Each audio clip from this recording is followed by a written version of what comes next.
ربكم فماذا تأمرون قالوا أرجه وأخاه وأرسل في المدائن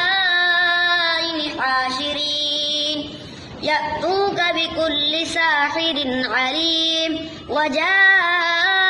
السحرة فرعون قال